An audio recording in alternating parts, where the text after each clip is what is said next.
Bonjour à toi, bienvenue dans ce cours offert par l'Institut de formation Naturoconcept, institut de formation qui touche à la naturopathie, la sophrologie, le développement personnel et le développement transpersonnel. Alors avant de commencer cette vidéo, je vais me présenter, je m'appelle Jean-Philippe Delamonica, je suis naturopathe depuis 30 ans, je me suis formé dans les années 95 à l'âge de 21 ans et je dirais que la naturopathie a vraiment changé ma vie. Et au cours de ces vidéos, eh bien, je vais te partager mon expérience, je vais te partager aussi des cours que je donne. Tous ces cours sont gratuits sur ma chaîne YouTube. Donc je t'invite, si ça te plaît, à bien sûr les partager. Ah, tu connais la musique, mettre un petit pouce bleu, mettre des commentaires aussi, me dire aussi quels sont les thèmes que tu aimerais que j'aborde. Et bien sûr, ben, si tu veux aller plus loin, sache que je propose des formations d'approfondissement et des formations professionnelles pour devenir naturopathe. Alors c'est parti pour ce premier cours d'initiation à la naturopathie. On va voir les fondements de la naturopathie et les différentes palettes de techniques qu'on va utiliser. Le principe de la naturopathie, c'est d'aborder l'être humain dans une vision holistique. Qu'est-ce que ça signifie? Eh bien, on ne va pas se cantonner simplement à l'étude de symptômes et de la lutte contre les symptômes. Ça, c'est le travail de la médecine et elle le fait très bien. Nous, notre travail, c'est la prévention, faire en sorte de rester en bonne santé et d'aborder l'être humain dans sa réalité holistique. Qu'est-ce que ça signifie? Ça signifie qu'on va chercher à appréhender l'être humain sous ses réalités multiples, c'est-à-dire à la fois physique, ça on le connaît bien, hein, c'est l'anatomie, la physiologie, et je dirais que c'est là-dessus que le modernisme, que la science se concentre. Mais nous ne sommes pas qu'un corps de matière, nous sommes aussi un corps d'énergie. Là, pour comprendre ces notions, il faut aller du côté de l'Asie. Et c'est la médecine chinoise qui est à la pointe de la compréhension énergétique de l'être humain, avec la théorie des 5 éléments, l'approche yin-yang, l'acupuncture et la médecine chinoise. Et on a aussi l'Ayurveda, science de la vie, qui est aussi très proche de la naturopathie dans son essence, dans sa philosophie. Quelque part, on pourrait dire que la naturopathie est au monde occidental ce que l'Ayurveda est à l'Inde. Ok. Donc, on va chercher à appréhender l'être humain sous sa réalité physique, énergétique. Et tu sais que ça t'arrive de ressentir des choses. Tu as aussi un corps d'émotions. Les émotions sont extrêmement importantes. Une émotion négative peut entraîner des symptômes, on appelle ça la psychosomatique. Donc on va aussi chercher à comprendre les liens qu'il peut y avoir avec les émotions. Et puis le mental, hein. Quand on se prend la tête, quand on a un petit vélo dans la tête. Alors là, ce qui est intéressant sur l'approche mentale, c'est que les neurosciences, moi je suis praticien en neurofeedback dynamique et j'ai approfondi un certain nombre de connaissances dans le domaine des neurosciences. Et oui, ça vient étayer en fait nos thèses qu'on a en naturopathie et ça vient en fait donner du sens avec une compréhension plus fine des mécanismes psychologiques liés à notre structure neuronale. C'est pas le sujet de la de la vidéo. Tu vas voir si tu apprends à me connaître que, ben, je fais souvent des digressions. J'ai beaucoup de mal à rester sur un sujet et c'est aussi ma richesse, c'est que je vais comme ça te pouvoir te transmettre plein de compétences, d'informations. Parce que oui, en 30 ans, j'ai étudié beaucoup de choses et j'ai acquis beaucoup de, je dirais, de domaines d'expertise. Et puis, on n'est pas qu'un corps de physique, énergétique, émotionnel, mental. On a aussi une dimension spirituelle. C'est-à-dire que quand on donne un sens à sa vie, quand on a des croyances fortes qui nous maintiennent.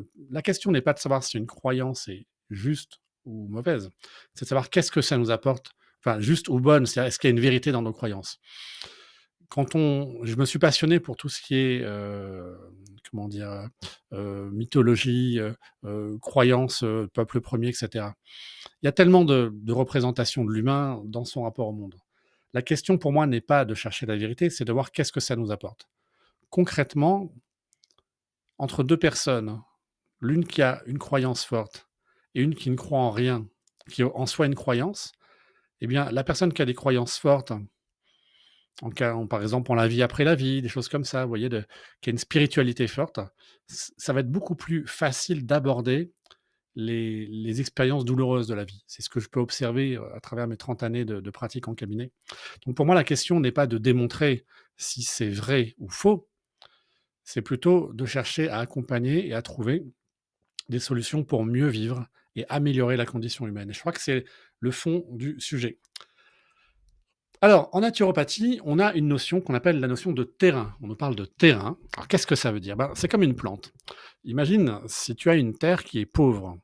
Pauvre en nutriments, pauvre en micro-organismes, en mycorhizes, en colomboles, et cetera, qui est déséquilibrée, ben forcément, ta plante, elle va pas être en bon état. Eh bien, nous, ce que nous disons en naturo, c'est qu'une une partie des symptômes, et je dis bien une partie, d'accord, est en lien avec un terrain dégradé, un terrain qui n'est pas, suffisamment équilibré. Et tout notre travail, ça va être justement de travailler sur le terrain et non pas sur le symptôme. Donc on ne va pas agir sur les symptômes. Les symptômes peuvent donner des indications à l'image des plantes bioindicatrices. Alors si tu ne sais pas ce que c'est une plante bioindicatrice, en fait, en fonction des plantes qui vont pousser naturellement sur, ton terrain, si tu as un potager, eh bien ça donne des indications sur les équilibres et les déséquilibres qui se trouvent sur ton terrain. Par exemple, le rumex, c'est une plante pivot, donc une racine pivot, c'est une racine qui descend en profondeur. C'est très invasif. Moi, j'en ai pas mal sur mon terrain, parce que je vis à la campagne et sur 3 hectares de terrain, j'ai créé un écolieu. Eh bien, cette plante rumex, elle nous informe que, elle fait un job, en fait, pour décompacter le sol. Donc normalement, il faudrait que je la laisse se développer sur mon terrain, ce que je veux pas. En tout cas, je laisse se développer, mais raison gardée, pour décompacter mon sol. Si je la laissais faire, elle ferait son job. Alors, c'est des cycles sur plusieurs années, hein, et en fait, elle est bénéfique. Il n'y a pas de mauvaises herbes, si tu veux, dans la nature. Eh ben, nous, on va avoir une vision pareille du symptôme. Le symptôme, il exprime quelque chose et on va chercher à lire le symptôme au-delà du, je dirais, au-delà du symptôme. Qu'est-ce qu'il signifie? C'est là où on a une vision complètement différente de l'approche médicale qui cherche à lutter contre le symptôme. Et normalement, on devrait être complémentaires. Simplement, comme il y a une mauvaise compréhension de ce que nous faisons, très souvent, ben, ça va pas plus loin. Alors, l'objectif, restaurer la vitalité. Ça, c'est un terme qu'on utilise beaucoup en naturopathie. On va te parler souvent de vitalité. Ben, c'est très simple, la vitalité. Soit tu as une vitalité qui est faible, tu traînes, tu as peu d'énergie, tu es fatigué, tu es nerveux, tu as du mal à dormir, tu te réveilles fatigué. Souvent, tu vas avoir une alternance constipation-diarrhée et puis tu vas avoir plein de petits symptômes. Ton corps, il va clignoter dans tous les sens. Soit tu as une vitalité qui est moyenne, voilà, tu à l'équilibre, ça va. Ou soit tu vas avoir une vitalité très forte. On appelle ça les survitales. Tu vas pouvoir te faire des bains dans l'eau froide, tu vas te lever le matin à 5 heures du matin, coucher 22 heures, 23 heures, tu te lèves en pleine forme. Tout ça, pour nous, ce sont des signes, en fait. On regarde ce qu'on appelle les signaux faibles en naturopathie. On regarde des choses, en fait, si tu veux, que le monde médical ne regarde pas. Ça rejoint vraiment l'approche ayurvédique et l'approche qu'on a en médecine traditionnelle chinoise, de regarder des signaux faibles, des micro-signes, qui vont nous donner des indications. Et on va être un peu comme un enquêteur, on va chercher à mettre en corrélation ces différents éléments pour essayer de dresser un tableau. Ok. Alors, ce n'est pas un tableau clinique, ok. Il faut arrêter avec les termes médicaux. Souvent, dans le monde de la naturo, on a un peu ce complexe de vouloir singer le monde médical. Moi, je trouve ça ridicule. On n'est pas des médecins, on n'a pas la formation pour, on n'a pas le mode de pensée du médecin. Et le naturopathe a une approche complètement différente. Et je trouve que c'est important d'être bien en phase avec justement notre manière de voir les choses, à savoir que nous considérons que la vitalité, bah, c'est un petit peu comme un réservoir d'essence. Si tu te lèves le matin, tu as rechargé tes batteries, et puis au fur et à mesure de la journée, ça va diminuer, diminuer, diminuer. Et donc, qu'est-ce qu'on va chercher à faire? Ben, on va chercher à gérer cette énergie vitale. C'est un peu comme ta voiture. Tu te lèves le matin, tu es une voiture électrique ou classique, je dirais moteur thermique, et ben, le niveau de ta batterie diminue. Ok. Et ben, on va chercher à comprendre en fait comment tu vis, de voir quelles sont les fuites d'énergie, par exemple des obsessions mentales, une situation émotionnelle complexe, ça te fait fuir énormément d'énergie vitale. Une mauvaise alimentation, ça peut être quoi? Des pollutions électromagnétiques. Tu as plein de choses dans ton environnement qui peuvent te puiser ton énergie. Généralement, la plupart de nos contemporains, malheureusement, vivent dans des environnements extrêmement, alors le terme n'est pas exact, donc ok, il ne faudra pas m'en tenir rigueur, je vais en dire géopathogène, c'est-à-dire, comment dire, c'est énergétiquement des environnements qui vont être dévitalisants, voilà. Il y a des environnements qui sont vitalogènes, qui vont te recharger, par exemple la nature, marcher pieds nus dans la nature, euh, être en pleine forêt, être dans un environnement naturel sain. Tu comprends bien que quand tu vis à Paris et que tu te retrouves à 18 heures à Châtelet-Léal dans les bouchons ou dans les bouchons sur le périph', j'ai connu, hein. C'est pas des environnements qui sont vitalogènes, et que tu manges en 5 minutes un kebab ou un McDo ou même un petit truc avec des carottes dans Paris en 5 minutes, ça va pas. Et que tu es stressé toute la journée, etc., etc. Le fond du problème, c'est quoi? Le fond du problème, c'est que notre mode de vie moderne est antispécifique. C'est ce que nous enseignait le fondateur de la naturopathie française, Pierre-Valentin Marchessault. Et c'était toute la réflexion de la naturopathie à la base. De dire attention, dès les années 1920-1930, disent attention, on est en train de prendre une direction où notre civilisation et notre mode de vie moderne, bien qu'ayant des avantages et apportant un certain confort qu'on ne peut pas nier, sont en train d'emmener à un mode de vie qui est de plus en plus dévitalisant. Je le vois, je vis à la campagne depuis 7 ans. La robustesse et la vitalité des paysans qui sont autour de moi. Des gars qui ont 70 ans, qui sont comme qui ont une vitalité. Je veux te dire, je me défie beaucoup de citadins, de mecs qui vont à la salle de sport, hein, de jeunes de 30-40 ans, d'aller couper du bois, de faire son bois comme peuvent faire les anciens ici. Ils ont une super vitalité. Ok. Après, ils ont d'autres problèmes de santé. Souvent, c'est lié aux pesticides, etc. Ça, c'est un autre sujet. Donc, qu'est-ce qu'on va chercher à faire? On va chercher à essayer d'analyser quelles sont les sources dans ton environnement de dévitalisation et qu'est-ce qu'on peut mettre en place pour te recharger les batteries. OK? Ça, c'est vraiment le fond, si tu veux, du sujet. Donc, on ne lutte pas contre la maladie. Là où je suis en désaccord profond, petite tisane de verveine, parce que je fais cette vidéo le soir. Tu vas voir, hein, si tu me suis, moi, c'est vraiment comme à la maison. Hein. Donc, voilà, je suis nature. Parce que c'est plus simple, en fait, ça demande beaucoup moins d'énergie, et puis que je sais pas faire autrement, voilà. Non, là où je suis pas d'accord du tout, c'est ce que je déplore, c'est cette dérive de la naturopathie, des jeunes naturopathes actuels, qui se nichent sur des pathologies, ils sont experts en problématiques, et en fait, ils singent complètement des spécialités médicales. Je suis pas d'accord avec cette approche, en fait, c'est ce que j'appelle de la naturothérapie, et c'est plus de la naturopathie. Quand on fait de la naturo correctement, on arrive quand même à réguler l'organisme. C'est-à-dire qu'une des grandes données qu'on a, c'est qu'on considère que l'être, le corps, a sa propre intelligence et a une certaine capacité d'autorégulation. Nous, notre job, c'est de stimuler ces capacités d'autorégulation, de nous faire rentrer dans notre fenêtre de tolérance et de faire en sorte que, naturellement, un corps équilibré, il retrouve sa bonne santé. Dans une certaine limite, ok? D'accord? On ne va pas guérir. On va permettre au corps de retrouver l'équilibre si et seulement si, eh ben, il y a plein de paramètres. Ok, donc, on ne peut pas faire de valeur absolue. Dans le domaine de l'humain, on ne peut faire que des hypothèses. Et c'est là où la plupart se plantent, c'est qu'ils affirment. Et tu me verras très rarement affirmer des choses. J'avance avec beaucoup de prudence. Pourquoi? Parce que j'ai 30 ans de métier. Donc j'ai le recul du temps, l'expertise qui me montre que oui, il y a des fois, on a des résultats exceptionnels. Non, il y a des fois, il y a zéro. Il y a d'autres facteurs qui rentrent en compte, d'accord? Il y a plein de choses qui rentrent en compte et que la base, c'est toujours de rester humble par rapport à ce qu'on va proposer. On travaille sur des hypothèses, ok?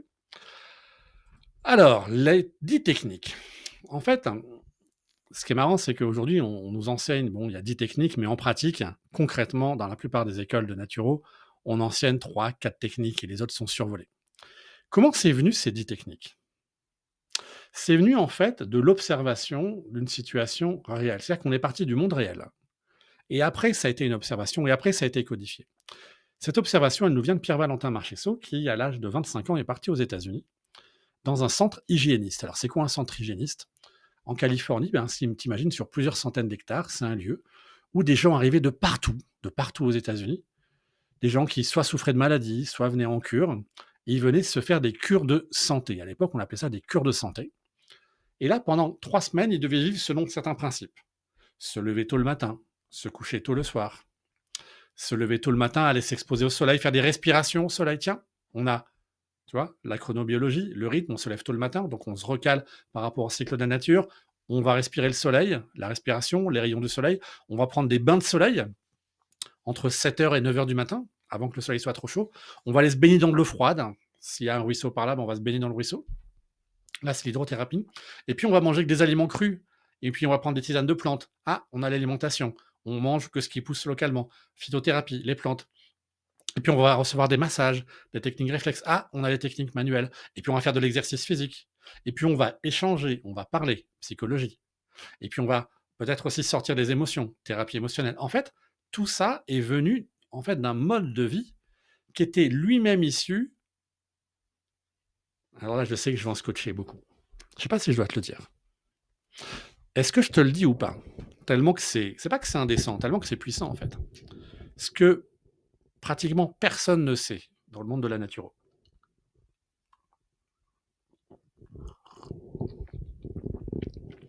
tout cas, quelques-uns le savent, les anciens le savent. Ça se disait et c'était comme garder secret, comme si c'était une honte.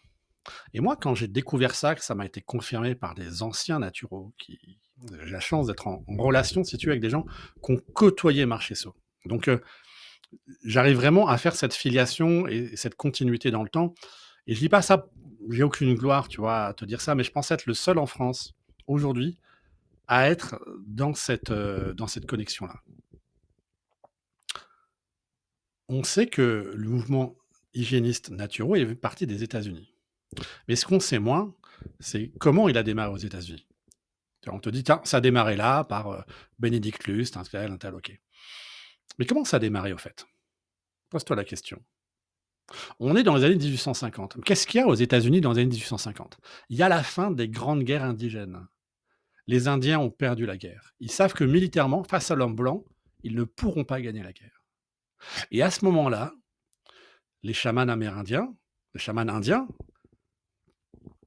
se disent, bon, on a perdu, il nous reste un espoir, l'homme blanc est sur nos terres, c'est de le transformer en indien. C'est de lui faire prendre conscience de ce que l'on vit, de notre connexion au monde, à la nature, et de lui faire toucher du doigt comment on voit le monde. Et donc, à ce moment-là, il y a eu une transmission. Généralement, c'était par des pasteurs qui allaient les évangéliser. Et j'ai un livre d'ailleurs dessus, j'en ferai des vidéos parce que c'est vraiment extrêmement puissant. C'est la rencontre entre un pasteur nord-américain et un chaman amérindien. Et ils parlent de leur religion et en fait, on se rend compte que on pourrait presque croire que Jésus était chaman, quoi. C'est terrible ce que je dis là. Je sais pas ce qui va m'arriver avec cette vidéo, mais bref, mais il faut le dire à un moment donné. Et en fait, ils ont été initiés. Les premiers naturo-hygiénistes ont été initiés par les chamans amérindiens pour essayer de transmettre leurs connaissances dans leur rapport au monde. Ils espéraient qu'en modifiant la façon de vivre de l'homme blanc qui venait détruire son environnement, ça les reconnecterait à la nature, ça leur permettrait d'accéder à un autre état de conscience qui leur permettrait de comprendre ce que disaient les Indiens. Bon, tu l'as compris, ça n'a pas marché. Mais voilà d'où nous viennent ces 10 techniques. Voilà. Mets un petit pouce si ça te parle. Tu peux me poser des questions en commentaire. Je réponds à tous les commentaires. La base, pour moi, c'est qu'il soit... tu as le droit de pas être d'accord avec moi, au contraire, mais toujours avec courtoisie et d'une manière sans insulte, tu vois. Je supprime et je bannis de ma chaîne les trolls qui viennent, ça m'arrive régulièrement. Ça, bah non, c'est pas possible, les gars. Donc, moi, je suis tout à fait ouvert au dialogue, ok? Je serai toujours ouvert au dialogue, à la discussion, pour échanger, mais de manière intelligente. Donc oui, ces 10 techniques, ils nous viennent de l'observation d'un mode de vie. Et après, elles ont été intellectualisées. Concrètement, aujourd'hui, sur les 10 techniques, malheureusement, t'en as un bon nombre qui sont plus tellement... qui sont mal comprises, si tu veux. Ça demande en fait d'approfondir. Et moi, ce que je te propose, c'est d'approfondir un certain nombre de ces techniques, justement, que je maîtrise parfaitement bien. Alors, la base, c'est quoi? C'est l'alimentation. Déjà dans les années 1930, il y avait un début de dénaturation de l'alimentation. Revenir à une alimentation naturelle, biologique, physiologique, adaptée à la nature humaine. Et éviter bien sûr tout ce qui est produits raffinés, les graisses, les aliments transformés. Cette réflexion-là, elle passe aussi par une notion essentielle qui prime en fait par-dessus toutes les écoles alimentaires. Je te donne un tips énorme. La frugalité. Et ouais, mangez moins. Mangez moins, mangez mieux, mais avant de manger mieux, mangez moins. Tu manges moins, déjà tu améliores ton état de santé. Parce qu'on a tendance à trop manger et à mal manger. Donc, première grande technique, l'alimentation. Qu'est-ce que je mets dans mon tube digestif et comment je le mets? L'alimentation va jouer sur la qualité et aussi la structure de l'alimentation. Alors après, il y a plusieurs approches. D'accord, je rentre pas dans le détail parce que c'est sujet à des polémiques. En fait, il y a des explications à tout ça, mais je rentre pas dans le détail. Peut-être que ça sera dans d'autres vidéos ou dans les cours prochainement que je vais donner. La diététique, c'est l'art de la restriction. C'est ce qu'on va enlever. Ok. La diététique, c'est de faire ce qu'on appelle des monodiètes ou des petits jeûnes. Ok. Eh bien, voilà, ça c'est en fait, c'est quel est mon rapport à l'alimentation, comment je me nourris, et cette notion de frugalité. Imagine, si on n'était pas dans une société moderne d'abondance, la frugalité, elle se ferait d'elle-même. Si on était par exemple des Indiens, imagine que tu es Pocahontas ou je sais pas qui, ou chef Iroquois, bref. Moi, si j'étais un Indien, je serais qui? J'aimerais bien être un chaman. J'aimerais bien être un chaman. Mais un guerrier aussi, ça me plairait bien, tu vois, qui va chasser des bisons et tout. Je pense que j'hésiterais entre le guerrier. Dis-moi en commentaire, si tu étais un Indien, si on vivait, tu vois, à l'époque, en 1500, à l'époque des Indiens, avant que Christophe Colomb arrive, tu serais qui? Qui tu aimerais être? En tout cas, ce qui est sûr, qui qu'on soit, eh bien, ce qui est pratiquement sûr, c'est que on se retrouverait à certains moments à pas avoir à manger. Soit parce qu'il n'y a pas encore de récolte, soit parce qu'on n'a pas réussi à trouver, à chasser un animal. Et donc, naturellement, on serait en monodiète ou en jeûne. Et oui. Donc, en fait, si tu veux, notre physiologie, notre tube digestif, notre biologie est conçue pour avoir des périodes de disette. OK? Et en fait, ça lui fait du bien au corps. Attention, hein, s'il y a un détracteur qui passe par là, j'ai pas dit qu'il fallait, je suis pas en train de dire que c'est très bien qu'il y ait des gens qui meurent de faim. Ça n'a rien à voir, tu vois? Après, il y a des raccourcis qui peuvent être faits. C'est toujours le problème. Il y a des gens qui prennent des morceaux et qui décontextualisent. Non, ce que je dis, c'est que dans toutes les sociétés traditionnelles, il y a des périodes de restriction alimentaire. Mais regarde, hein, le carême, c'était quoi? Le ramadan, c'est quoi? C'est des périodes où on mange moins. OK? Et c'est excellent pour la santé. Donc, première des règles, si tu veux commencer avant de revoir ton alimentation, ce que tu mets dans ton assiette, globalement, tu réduis d'un tiers dans ce que tu manges et tu vas voir que déjà en allégeant la quantité, tu vas te sentir beaucoup mieux. Beaucoup mieux. OK? Et c'est un gourmand qui te dit ça, hein. OK. Moi, je suis un gourmand, j'adore manger, oui. Je suis un épicurien. Mais, deuxième point, la psychologie, gestion du mental. Le stress est la cause majeure de l'acidification de l'organisme. Aujourd'hui, on explique bien les mécanismes. Ce qui est marrant, c'est qu'il y a plein de mécanismes qui aujourd'hui sont expliqués de manière physiologique, de manière neurologique, euh, que les naturopathes, dont les naturopathes parlaient de manière assez intuitive, tu vois. Donc là, qu'est-ce qu'on dit? En fait, on a un niveau de tension nerveuse qui est beaucoup trop important. Encore plus aujourd'hui, t'imagines. Moi, je suis né en 74. J'ai grandi sans numérique, j'ai vu l'arrivée du numérique. La pression mentale qu'on a, la quantité d'informations qu'on reçoit, ça nous met en stress total. On ne parlait pas d'enfants TDAH dans les années 80, tu vois.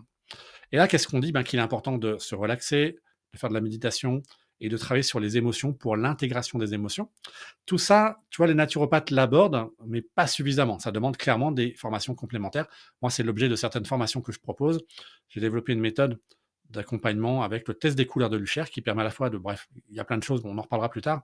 Mais bref, le stress, hyper important à gérer et de mettre dans son quotidien des moments de break. Alors, si tu suis cette vidéo, petit tips tout simple, tu prends une huile essentielle de lavande, tu la mets sous le museau, tu la respires les yeux fermés pendant 1 minute en te concentrant sur ta respiration, sur l'inspire et sur l'expire. Et tu vas voir déjà que tu vas baisser ton niveau du mental. Le problème, si tu veux, c'est qu'on est en hyperactivité corticale. Dit différemment, on pense trop. Et ça devient presque une pathologie. On est trop dans notre mental. OK? On a trop développé notre mental et c'est une source de tension. On se prend la tête. OK? Voilà, c'est simple. On se prend la tête et on se prend vraiment trop la tête. Donc d'un côté, on mange mal, de l'autre côté, on se prend la tête et de l'autre côté, on bouge plus. C'est l'homo assius qui vit assis. Donc on se lève le matin, on s'assoit sur une chaise pour prendre le petit-déj, on va dans la voiture, dans le métro, dans le train, on est assis, on arrive au bureau, on est assis, on passe sa vie assis. Sauf qu'on a un corps qui est fait pour bouger. Et ouais, d'où l'importance de l'exercice physique. Et tu vois, déjà, il le disait en fait, la bonne santé, c'est le mouvement. Et là, bien sûr, en Asie, Qigong, Tai Chi, ils ont tout compris, les gars. Donc l'essentiel est très important de faire de l'activité physique. Tu vois. Donc le naturopathe, il est censé aussi pouvoir accompagner sur des trucs de base, de posturologie. Moi, ce que je propose, par exemple, c'est beaucoup de posturologie, avec de la respiration. C'est des trucs très très simples, mais qui changent la vie des gens quand ils l'intègrent dans leur quotidien. Tu vois, je suis pas coach sportif, hein. J'ai pas le niveau.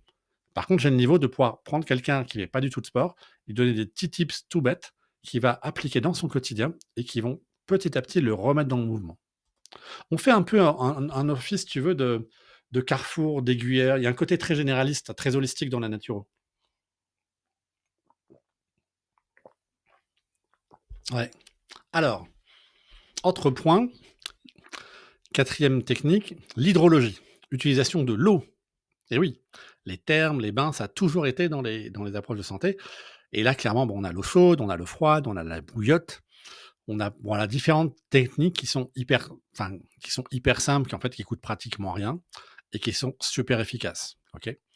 Donc, en fonction, on peut faire différents. En fait, c'est apprendre à utiliser la température de l'eau, parce qu'en réalité, c'est l'eau qu'on utilise sous différentes températures, pour réguler son système nerveux. Donc en gros, soit tu prends de l'eau chaude, tu vas dilater, ça va relaxer, soit tu vas prendre de l'eau froide, ça va contracter, et ça peut aussi aider à retonifier le système nerveux, le rééquilibrer.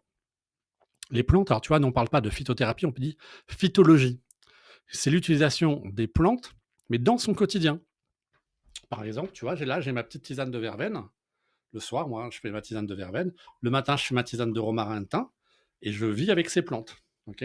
Dans mon alimentation, je mets du romarin, du curcuma, du gingembre, etc. C'est comment j'intègre les plantes dans mon quotidien. Et puis, c'est d'avoir aussi une petite connaissance en phytothérapie pour pouvoir gérer les petits maux du quotidien. C'est-à-dire qu'on n'est pas obligé de tout de suite prendre un Doliprane, surtout qu'on sait que le Doliprane, il semblerait que peut-être il y ait quelques petits effets secondaires, n'est-ce pas? Oui, oui, oui, oui, oui. Bref, non. Les plantes, on peut avoir des effets secondaires, il faut savoir les utiliser. C'est pour ça que le naturopathe, il a un rôle de formateur. D'accord. En gros, on va travailler avec 10-20 plantes entre la phytothérapie, les huiles essentielles, la gémothérapie, voilà. Ok. Tout ça, on le regroupe dans la phytologie. Ok.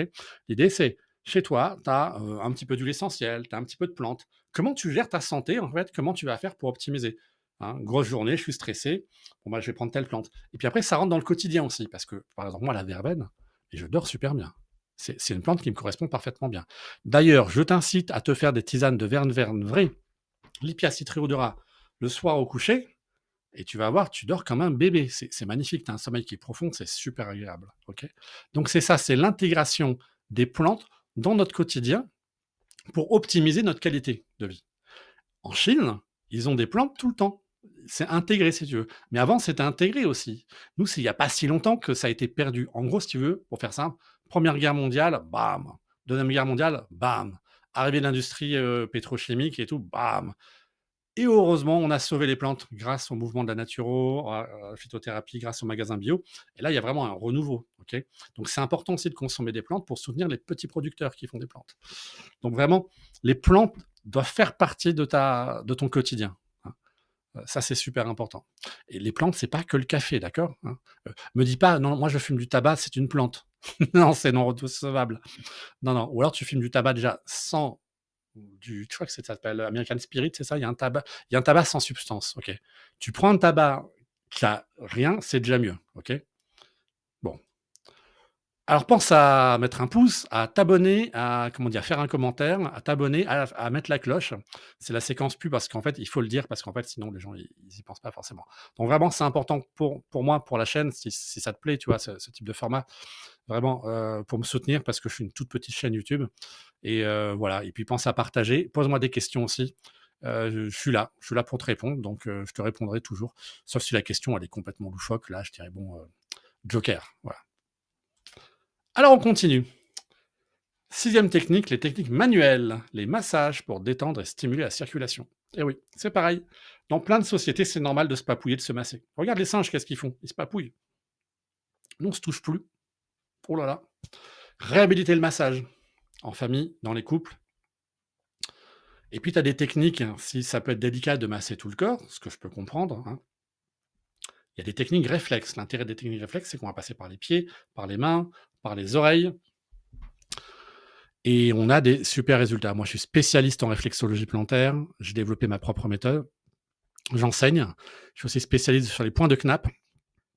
C'est de la digitoponcture. Et c'est extraordinaire. C'est extraordinaire. On travaille, en fait, si tu veux, en réflexo, sur cette technique de réflexe, à réguler le système nerveux. Je t'invite à aller regarder les vidéos que j'ai mises sur ma chaîne sur la théorie polyvagale. En 2 mots, on régule le système nerveux. Et la théorie polyvagale explique très bien ce qu'on fait, en fait. On stimule la capacité d'autorégulation du corps, de régulation du système nerveux. Ok. Donc les techniques manuelles, c'est juste magnifique. Hein. Un bon massage, c'est extraordinaire, tu vois. Et c'est l'art du toucher. L'art du toucher, c'est l'art de prendre soin de l'autre. Pour moi, il y a une différence entre les naturopathes qui sont que dans l'intellect et qui n'ont pas de technique manuelle, et les naturopathes qui ont des techniques manuelles qui deviennent des thérapeutes. Thérapeutes dans le sens antique, qui signifie prendre soin de l'être. Et pour moi, tout bon praticien, à un moment donné, doit développer la technique manuelle. Parce que ça permet de développer l'écoute, la sensibilité, et puis l'intérêt, c'est que ça ne sera jamais remplacé par ChatGPT aussi. Donc c'est quand même super, super, super bien. Et puis, ouais, et c'est beau, en fait. C'est magnifique. Moi, je sais que la réflexologie plantaire a véritablement changé ma vie. Bon, la nature aussi. Mais vraiment, la réflexo, pour moi, ça a été un coup de cœur et ça fait, je te dis, ça fait 29 ans que je pratique et une vingtaine d'années, non, un peu moins. Moi, c'est une vingtaine d'années que j'enseigne, que je transmets et c'est vraiment quelque chose de merveilleux. Alors, oula, les techniques énergétiques et vibratoires. Qu'est-ce que c'est que ça? On va parler du magnétisme. Oui, on va étudier le magnétisme. Donc là, on rentre dans des choses qui généralement sont plus abordées dans les écoles de naturo par conformisme, clairement. Magnétisme, trop ésotérique. Technique vibratoire, hop, technique par les rayons. Les gens n'ont plus les compétences. Moi, je me suis formé, je pratique. Je sais que ça marche. C'est pas systématique. Il y a des choses qui sont surprenantes parfois. Euh, Là, on est en lien avec la physique quantique. Donc, je t'invite à aller regarder les vidéos sur la physique quantique. Pour comprendre quelque chose, il faut se pencher sur la physique quantique. Donc, le magnétisme, ben, ça peut être aussi les aimants, hein, tout simplement. Ça peut être aussi la prise en compte de tout ce qui est pollution environnementale électromagnétique, tu vois. Les élixirs floraux font partie des techniques énergétiques, fréquentielles. Ça peut être aussi par les sons, aussi, les diapasons, par exemple, les bols tibétains. Et puis, il y a l'acnéologie, qui est encore moins connue, l'utilisation des couleurs. Ça, c'est une de mes spécialités, avec la chromothérapie et le test des couleurs de Lucher et la régulation émotionnelle via les couleurs. Voilà. Donc, c'est des domaines qui restent en fait assez confidentiels ici en France. Dans d'autres pays, c'est super open. Voilà, tu vois, aux États-Unis, ils sont à fond les mecs. Voilà, c'est le problème de la France. Bon, c'est comme ça. L'intérêt aujourd'hui, c'est de regarder aussi ce qui se fait à l'international et de voir qu'il y a vraiment des super avancées sur la biologie de la couleur. Enfin, voilà, il y a vraiment des choses extraordinaires. Je vais pas plus loin. Tu trouveras certaines playlists aussi sur le sujet. Ok. Tu peux aller fouiller un peu sur la chaîne. Et puis, si tu as des questions, pose-moi là, j'y répondrai. Alors, on parle des cures en nature. On y va, les cures. On parle de 2 cures. La cure de désintox et de revitalisation. Une cure de nettoyage pour éliminer les déchets et une cure de revitalisation pour combler les carences, recharger en énergie nerveuse. Bon, ça c'était valable au début. Aujourd'hui, on ne peut plus raisonner comme ça.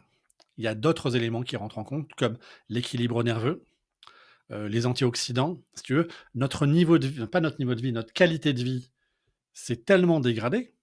On a un tel niveau d'intoxication de substances toxiques qu'on peut plus dire je fais de la détox, je fais de la revitalisation, non. Et puis on a tout cet environnement qui est beaucoup trop speed pour notre système nerveux. Donc là, les stratégies de cure, moi j'ai complètement revu le sujet et je ne travaille plus du tout de cette manière. Ok. J'ai une analyse complètement différente. Peut-être que je te ferai une vidéo là-dessus. Je sais pas. Ça dépend le nombre de personnes qui vont le demander parce que c'est un peu particulier. Donc, ces notions-là, si tu veux, elles sont clairement dépassées aujourd'hui, vu l'ampleur de la problématique dans laquelle nous nous trouvons aujourd'hui en 2026. Le but du naturopathe, c'est quoi? C'est de travailler en synergie avec ces 10 techniques et de faire du sur-mesure, c'est-à-dire d'adapter à la personne, à ce qu'elle est capable de faire, à son tempérament, à sa constitution, à ce qu'elle vit. Donc il n'y a pas de notion de hiérarchie. Généralement, le naturopathe, il devrait vraiment individualiser à chaque fois, ok, ce qui est le mieux en fonction de la situation de la personne pour aller vers un plus. En théorie, ça serait notre rôle. On a un rôle en fait de chef d'orchestre. J'aime bien comparer le naturopathe à un chef d'orchestre. Le praticien ne doit pas être un spécialiste de chaque technique, bien que je t'ai dit que moi j'étais spécialiste dans certaines techniques, mais je maîtrise en fait l'ensemble des techniques. C'est-à-dire que j'ai un niveau de maîtrise de l'ensemble des techniques et je suis expert en gémothérapie, réflexologie plantaire, thérapie par les rayons, donc c'est l'acnénologie, la chromothérapie. Magnétisme, j'ai un bon niveau de maîtrise quand même. L'alimentation, c'est pas moi. Tu vois, moi, je suis pas, c'est pas, je suis à un niveau correct, mais c'est pas tant là-dessus. Moi, je suis plus sur l'aspect émotionnel, mental, gestion des émotions, et puis essayer d'avoir un équilibre de vie. C'est-à-dire que c'est aussi que l'expérience que j'ai de la vie, c'est que la naturopathie, je dirais trop rigoriste, c'est inapplicable. C'est bien si tu es célibataire, avec un très gros revenu, où tu peux passer ton temps à t'occuper de ton nombril. Sauf que quand tu es père de famille avec 3-4 gamins, que tu dois courir aux mères de famille avec toutes les contraintes du quotidien, ça ne marche pas. Moi, ça a été mon cas, si tu veux. Très, très jeune, je me suis retrouvé père de famille nombreuse, 4 enfants à 26 ans, donc il fallait que j'assure, sévère. Et donc, forcément, tu dois composer. Donc, je suis plus dans cette logique, si tu veux, d'être vraiment au contact du réel de ce que vivent les gens. Dire, OK, je sais ce que tu vis, je suis passé par là, comment tu fais pour t'équilibrer? Ben, on va voir. OK? Pour essayer d'aller vers un mieux. On ne cherche pas à être parfait. Quand tu vois les réseaux sociaux, c'est très déformant, hein. La plupart, des youtubeurs, des jeunes youtubeurs, ils sont gentils, mais ils sont célibataires, ils ont pas de gamins ou alors ils sont en couple sans enfants. Ils passent leur journée à faire du yoga, de la méditation et à s'occuper de leur nombril. Sauf que quand tu dois avoir un travail, gagner de l'argent et cetera, en plus de ton activité de naturopathe et que tu dois gagner ta vie et cetera avec les contraintes métro boulot dodo, tu dois trouver d'autres stratégies. Mais moi, tu vois, je suis passé par là, je l'ai vécu. Aujourd'hui, j'ai une vie qui est beaucoup plus, je dirais, paisible, mais j'ai eu des années où ça a été juste terrible. Et c'est grâce à la naturopathie que je m'en suis très bien sorti. OK? Donc les 10 piliers de l'équilibre, on a comme ça 10 techniques. On va chercher à gérer l'acidité de l'organisme, garder l'équilibre du pH corporel par l'alimentation, la respiration. La notion d'équilibre, elle va être super importante. On va chercher en fait à trouver un équilibre dans le déséquilibre. Je m'explique. On sait que c'est déséquilibré, on va mettre en place quelque chose. OK, tu es dans telle situation, tu fumes, d'accord, OK, d'accord, tu aimes bien fumer, je comprends, moi je suis un ancien fumeur et même une petite cigarette de temps en temps, c'est pas de refus. OK, mais alors qu'est-ce que tu mets en place, tu vois? Tu prends la pilule, d'accord, OK. Bon, c'est ton moyen de contraception. Bon, alors c'est quoi les conséquences? Ça joue sur le foie, qu'est-ce qu'on peut faire? On peut peut-être prendre des plantes pour soutenir ton foie. Ah, ça carence un peu en vitamine E, A, C. OK, on va prendre des antioxydants. D'accord. Et puis ton système hormonal, ben oui, tu prends un pilule depuis que tu as 14 ans et tu en as 28, ça fait quand même beaucoup. Il faut peut-être le soutenir un petit peu, tu vois? C'est comme ça qu'on va faire. Il y a pas de jugement, c'est voilà la situation et quelles sont les solutions qu'on peut trouver pour essayer d'équilibrer. Voilà. Donc on va travailler là en soutien physiologique pour renforcer les fonctions vitales, l'énergie vitale d'un mode de vie qui de toute manière n'est pas normal, si tu veux. Le problème, le fond, c'est qu'on n'a pas été conçu pour vivre les vies que l'on vit. Ça, c'est le fond du problème. Une fois que j'ai dit ça, bah, on va pas changer le monde, en tout cas pas encore, hein. Moi, j'aimerais beaucoup qu'on vive comme dans le film La Belle Verte, mais il va nous falloir quelques milliers d'années pour y arriver. Donc d'ici là, la naturopathie, c'est un super outil pour essayer de préserver ton capital santé et de vivre de manière plus harmonieuse. Maintenant, je vais te dire une chose. La naturo, ça ne guérit pas de la mort. Ouais, tu te rends compte? Les naturopathes meurent. Mm. Il n'y a rien qui guérit de la mort. Parce que c'est normal de mourir. Tout comme la maladie. On peut essayer d'éviter, on peut essayer d'avoir un mode de vie qui va mieux, mais ça n'empêche pas qu'au final, on va tous mourir. Donc la question, c'est pas de lutter contre la maladie, c'est de trouver un mode de vie qui soit plus harmonieux, où tu aies une vie qui soit plus équilibrée, plus heureuse, plus vibrante, plus aimante. C'est ça le sujet de la naturo. Et c'est là où on se trompe quand on parle de pathologie.